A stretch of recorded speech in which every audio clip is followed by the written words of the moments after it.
आज हम अकबर की दक्षिण नीति पर चर्चा करेंगे। अकबर एक साम्राज्यवादी शासक थे, महत्वाकांक्षी शासक थे। वे अपने साम्राज्य की सीमा का विस्तार करना चाहते थे और कहीं ना कहीं वे राष्ट्रीय समर्थक भी शासक थे और वो संपूर्ण राष्ट्र को एक शासन के अंतर्गत लाना चाहते थे। और अपनी इसी नीति के अंतर्गत उन्होंने दक्षिण नीति को अपनाया। भारत के दक्षिण क्षेत्र पर अपना अधिकार स्थापित करने का प्रयास किया और न केवल प्रयास किया अपितु वे सफल भी हुए। हालांकि दक्षिण विजय के लिए अकबर को थोड़ी प्रतीक्षा करनी पड़ी। इसका कारण था अकबर जो हैं वो मध्य भारत में राजपूताना में निरंतर आक्रमण कर रहे थे, अपनी नीति निर्धारित कर रहे थे, नीतियों को पोषित कर रहे थे और इसीलिए उन्हें थोड़ा टाइम लगा दक्षिण नीति को कार्यान्वित करने में। 1560 ईस्वी में विजयनगर और बीजापुर राज्यों ने मिलकर अहमदनगर को पराजित कर दिया और अहमदनगर राज्य पर अपमानजनक शर्तें लाद दी। अकबर जो है वो विजयनगर के बढ़ते हुए प्रभाव से विचलित थे और विजयनगर के प्रभाव को कम करना चाहते थे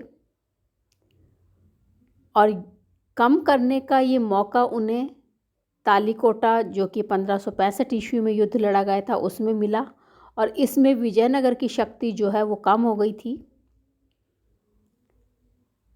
और इधर अकबर जो है उनकी शक्ति निरंतर जो है भारत में बढ़ गई थी। राजपूताना में उनकी शक्ति बढ़ रही थी, मालवा उन्होंने जीत लिया था, गुजरात जो है वहाँ पर भी उनकी सत्ता स्थापित हो गई थी। ऐसी स्थिति में जब विजयनगर की शक्ति एक तरह से समाप्त हो गई थी, अकबर को मौका मिल गया अपनी दक्षिण नीति को कार्यान्वित करने का। और दक्षिण नीति के अभियान में उनके जो पहली विजय हुई, पहला जो कूच हुआ वो हुआ खानदेश।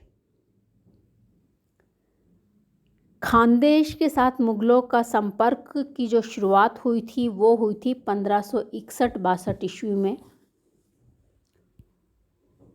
और इस समय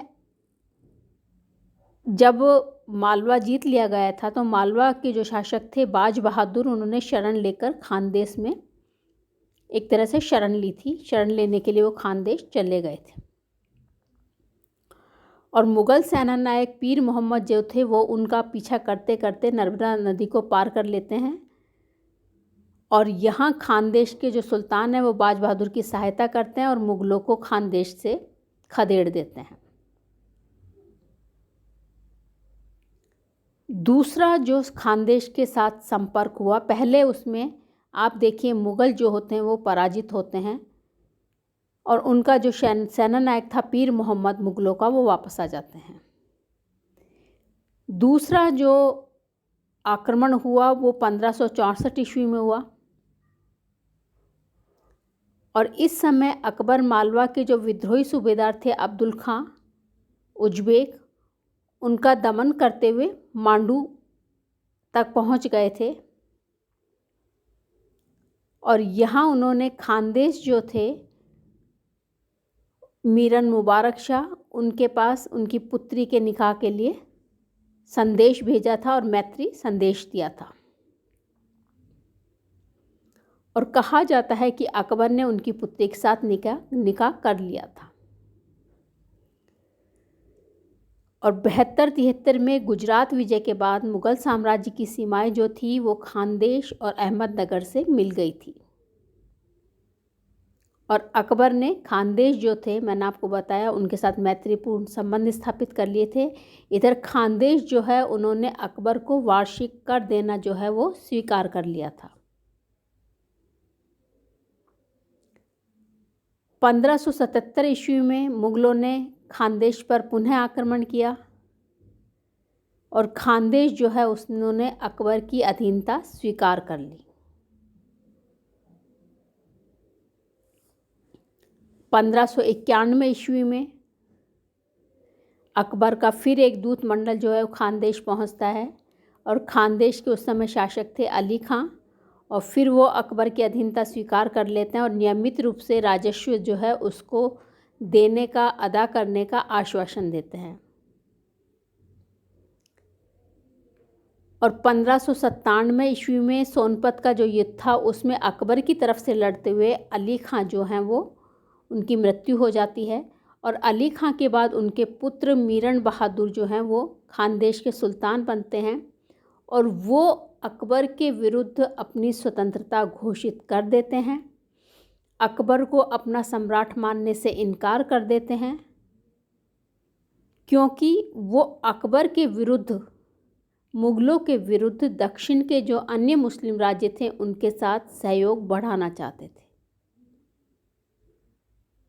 हालांकि अकबर मैत्री संदेश भेजते हैं, दूत भेजते हैं, लेकिन मीरण बहादुर अपनी बात पर अड़े रहते हैं और इस बात को लेकर 1599 ईस्वी में अकबर जो हैं वो खानदेश पर आक्रमण कर देते हैं और खानदेश की उस समय जो राजधानी थी बुरहानपुर, उस पर अधिकार कर लिया जाता है। मीरण बहादुर असीरगढ़ के दुर्ग में शरण लेते हैं। असीरगढ़ के दुर्ग को घेरा जाता है। घेरा लंबे समय तक चलता है और दिसंबर 1600 ईस्वी में बादशाह के कुछ सेनापतियों के माध्यम से अकबर और मीरण बहादुर के बीच एक समझौता होता है जिसके अनुसार मीरण अकबर के दरबार में उपस्थित होता है, लेकिन वहाँ वो विश्वासघात करते हैं और असीरगढ़ का दुर्ग जो है वो सौंपने से इनकार कर देते हैं। उन्हें असीरगढ़ का दुर्ग सौंपने के लिए विवश किया जाता है, लेकिन यहाँ एक तरह से जो संधि होने वाली होती है वो नहीं हो पाती है और इसके फलस्वरूप 17 जनवरी 1601 ईस्वी को अकबर असीरगढ़ पर अधिकार कर लेते हैं। खानदेश जो है वो मुग़ल साम्राज्य में सम्मिलित कर लिया जाता है। मीरण को बंदी बनाकर ग्वालियर भेज दिया जाता है और उन्हें कहा जाता है 4000 अशरफियाँ वार्षिक भत्ते के रूप में देकर उन्हें ग्वालियर में ही रखा जाता है बंदी बनाकर। इस तरह से ये खानदेश की विजय होती है और खानदेश की विजय प्राप्त करने के पश्चात अकबर जो हैं न केवल उत्तरी भारत, मध्य भारत में अपना साम्राज्य तो पहले ही स्थापित कर चुके थे, दक्षिण भारत में भी अपनी पैठ जो है वो मजबूत करने लगते हैं। अब आती है अहमदनगर की विजय। अहमदनगर की विजय जो होती है वो 1591 ईस्वी में प्रारंभ की जाती है क्योंकि दक्षिण के 4 मुस्लिम शासक जो थे उसमें से खानदेश के अली खां ने मुग़लों की अधीनता स्वीकार कर ली थी। बीजापुर, गोलकुंडा और अहमदनगर जो थे उन्होंने मुग़ल प्रस्ताव को एक तरह से अस्वीकार कर दिया था और अधीनता मानने से इनकार कर दिया था और इसी बात को लेकर अकबर जो हैं वो अहमदनगर पर विजय करने का निश्चय करते हैं। 1593 ईस्वी को वो राजकुमार मुराद को इस कार्य के लिए नियुक्त करते हैं। 1595 ईस्वी में इसी बीच क्या होता है, 1595 ईस्वी में सुल्तान बुरहान मुल्क जो होते हैं अहमदनगर के सुल्तान, उनकी मृत्यु हो जाती है और उनका जो उत्तराधिकारी होता है वो भी मारा जाता है, इब्राहिम। और अहमदनगर का जो उत्तराधिकारी है वो चांद बीवी जो बुरहान मुल्क की बहन होती हैं, वो इब्राहिम का जो पुत्र होता है, छोटा शिशु पुत्र होता है, बहादुर को सुल्तान बना देती हैं। जैसे ही वो सुल्तान बनाती हैं तो कहा जाता है कि अहमदनगर में गृह युद्ध की स्थिति हो जाती है और अहमदनगर के सिंहासन के 4 दावेदार जो होते हैं वो खड़े हो जाते हैं।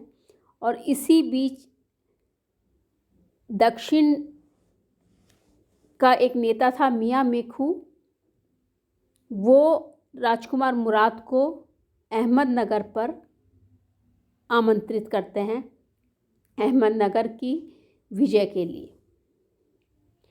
30 अक्टूबर 1594 ईस्वी को मुराद जो होते हैं वो अहमदनगर की तरफ कूच करते हैं, लेकिन चांद बीबी जो हैं वो असंतुष्ट अमीरों को अपने पक्ष में करने में कामयाब हो जाती हैं और मुग़लों के आक्रमण के विरुद्ध राज्य की सुरक्षा में जुट जाती हैं।